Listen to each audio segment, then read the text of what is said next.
This first challenge.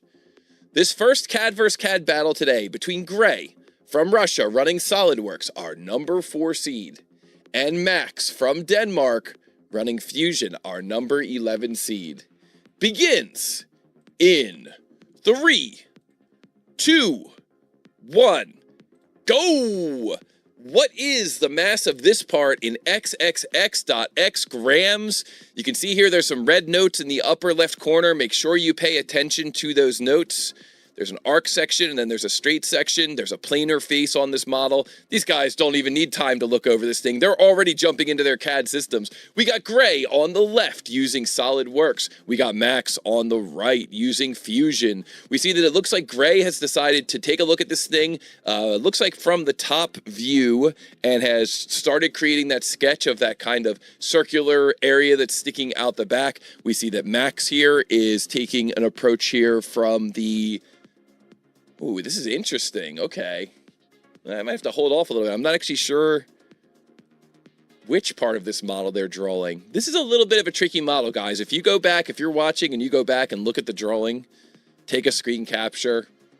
You know, these drawings that go from one orientation to the other, sometimes they're a little bit tricky. Almost like it's twisting here 90 degrees. Some kind of a, you know, some type of coupling. It goes on the pole. Oh, I like this, what Gray is doing on the left here. So he got that circle in place. Now he's created that little straight section, adding in the angle for that straight section. And now he's going to add this radius here. Now, as you can see, Gray has kind of a custom UI for his SolidWorks, not only with that blue background, but also his under-defined geometry. I believe he puts that in there in a red color. So when you see red on Gray's screen, a lot of times you think that means something is out of line. And indeed it is, but I think it just means it's under-defined or under-constrained. So you can see there he's got that red geometry. Unless that means it's fully defined, fully constrained. He's got that different color on his color scheme. Maybe that's his fully defined color. And wow, Gray was able to get that first feature extruded, and now it's almost like he decided to take the more difficult part of the model and address that first. And now he's going to move on to the rest of the model, adding in that 25 millimeter wide kind of T section. Max on the right, you can see he's taking more of an approach where he's kind of laying everything out. And we've seen runners do this before. And even though it looks like Gray is moving ahead here, he's already got 2 features extruded. There's been plenty of times in the past where we've seen users kind of take their time, model out all the features in the first sketch, and then extrude everything in just a few clicks. And so it wouldn't surprise me if we see Max catch up here really quick. But Gray is, of course, our number 4 seed in this tournament. And he is one of the fastest runners we're going to see in this tournament. And so it might be a little bit difficult to catch up with him. It might be a little easier said than done to catch up with somebody who's got this level of speed. It almost looks like Gray is coming down the home stretch here with this solid geometry. This is a tricky part. You can see here it's a cool example of going feature by feature by feature or laying out the whole thing in one shot. There we see Gray did his what we call the final spin. And now it looks like Gray is going to be entering an answer. We're watching the chat. Gray comes in with an answer, 107 grams. And that is not correct. That is not correct. That 107 grams is not correct. We're looking for the answer in xxx.x grams, and Gray was a little bit out of tolerance, or a lot of bit out of tolerance. I don't want to say if it's a little or a lot, but Gray was not within tolerance on that drawing. So now what Gray needs to do is he needs to go around and re-examine his model. He's going to be taking some dimensional checks here, but in this tournament, it's not enough to just be fast. You got to be fast and accurate, and that's how real life is. You know, you could be the fastest CAD designer out there, but if your models are not to the correct dimensions, you're going to be making scrap, and that's not really going to help anybody. So you got to be fast, but you also got to be accurate. So Gray here, looking through this model, trying to figure out what's going on. What he's doing now is he's looking at the drawing, and he's looking at the model. But this may open the door for Max, who's still drawing up. He's 1 point. Gray, 0 points. And if Max can win this one, he's going to be moving on to the round of 8. Good luck to both of our runners, and here we go. This CAD vs. CAD battle begins in 3, 2, 1, go! What is the mass of this part in xxx.x grams? The tolerance on this part is plus or minus 0.2 grams, and both of our runners are grabbing a screen capture, and both of our runners are jumping into their 3D CAD system. and attempting to model up this part.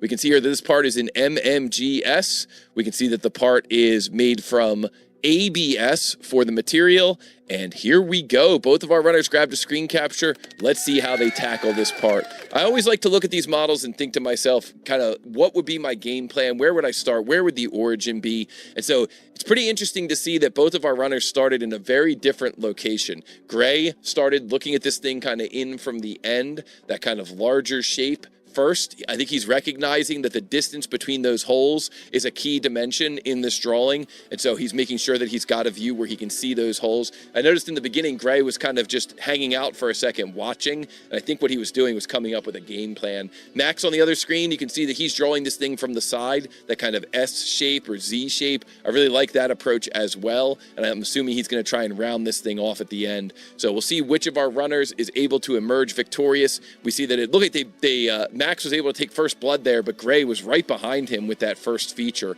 So Gray on the left using SolidWorks, Max on the right using Fusion. And here we go, guys. This is a very traditional part that you would see, a welded part, maybe a bracket there that's got a brace going up the side. It lets you offset something. It's called offset bracket. Lets you offset something from the rest of the assembly. And wow. Both of these guys are cruising. They both have almost the exact same geometry. Running Fusion, our number 3 seed, and James from Australia running On Shape, our number 13 seed, begins in 3, 2, 1, go! What is the mass of this part in XX.X pounds? Tolerance is plus or minus 0.1 pounds, and the unit system's inches, IPS, inch, pound, seconds. The material is plain carbon steel. Both of our runners have grabbed a screen capture of this part. Both of our runners are jumping into their CAD system, and who can model up this part first? So we've got Neil Z on the left running Fusion. Looks like he's starting out with a square.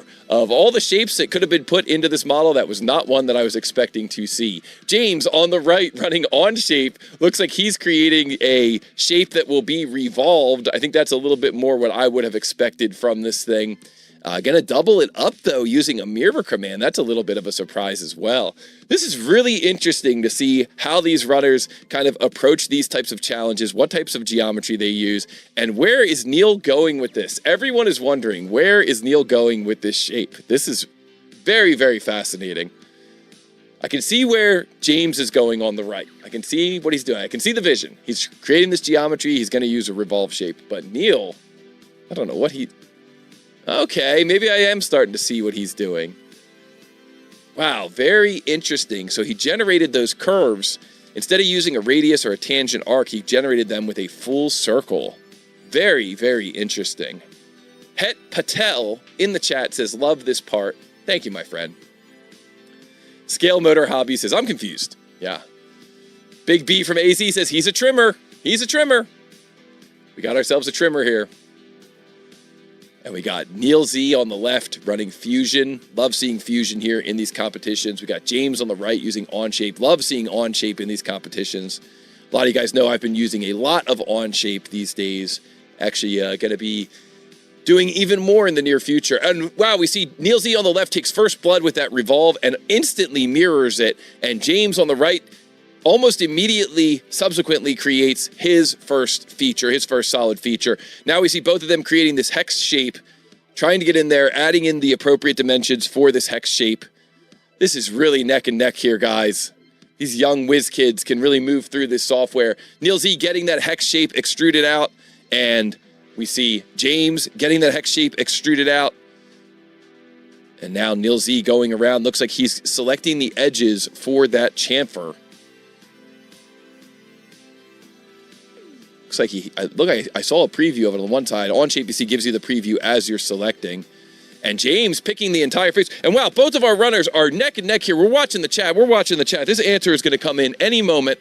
We are watching the chat here. They're both neck and neck. And Neil Z comes in with the answer. 19 adverse CAD battle between Neil Z from the United States running Fusion, our number 3 seed, and James from Australia, our number 13 seed running On Shape, begins in 3, 2, 1, go! What is the mass of this part in XXX.x grams? The tolerance is plus or minus 0.2. The sheet metal notes say this is a default wall thickness of 5, default bend radius of 5, and it may be modeled as sheet metal or as a thin-walled solid. It's in millimeters and it's in plain carbon steel, and both of our runners are jumping into their CAD systems and attempting to turn this into a 3D model. We've got Neil Z on the left. Does he know how to use sheet metal in Fusion? We've got James on the right. Does he know how to use sheet metal in Onshape? We're going to find out here in just a moment. If they don't know how to use sheet metal, they could certainly do it using thin-walled features,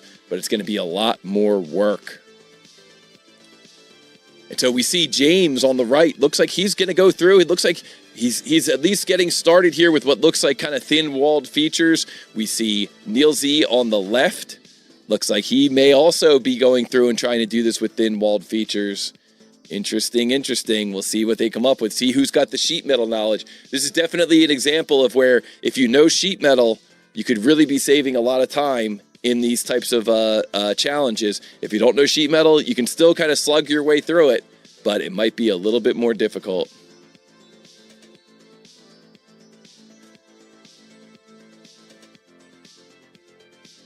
Here we see James.